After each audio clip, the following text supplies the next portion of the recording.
सैयदना उम्मुल मोमिनीन आयशा सिद्दीक़ा रज़ी अल्लाह ताला अन्हा फरमाती हैं कि रसूल अकरम सल्लम अपने हुजरा मुबारक में बेतकल्लफ पड़े थे, आपकी पिंडली से कपड़ा उठा हुआ था। इस दौरान में आवाज़ आई, अबू बकर की थी। आपने फरमाया उन्हें अंदर आने दो। हजूर लेटे रहे, अबू बकर आए, सलाम किया, बोसा लिया, बैठ गए। इस तरह से फिर आवाज़ आई, उमर थे, आपने फरमाया इजाज़त दे दो, वो भी आ गए। इस दौरान में तीसरी आवाज़ किसकी आई? उस्मान गनी की आई।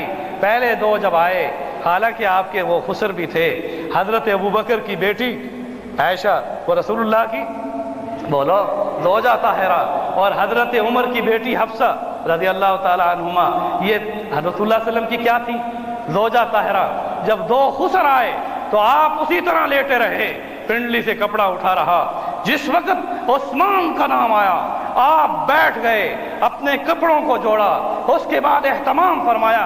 उम्मुल मोमिनीन आयशा सिद्दीक़ा रज़ी अल्लाह ताला अन्हा ने इस मंजर को देखा। मेरा बाप आया तो हजूर बेतकल्लफ पड़े रहे, और इसी तरह से चचा उमर आए, उसी तरह से बेतकल्लफ पड़े रहे। उस्मान आए तो एहतमाम फरमाया। उम्मुल मोमिनीन ये सवाल किया करती थी, तो ये सवाल रसूलुल्लाह सल्लम से कर दिया, या रसूलुल्लाह सल्लम उस्मान के आने पर आपने एहतमाम फरमाया। हज़रत रसूल अकरम सल्लम ने जवाब में फरमाया, आयशा तू जानती है कि उस्मान कौन है? उस उस्मान से, जिस आसमान से कि अर्श के फरिश्ते हया करते हैं, तो मैं रसूल कैसे हया करूं? जिस उस्मान से अर्श के फरिश्ते हया करते हैं, तो मैं रसूल बोलो कैसे हया न करूं?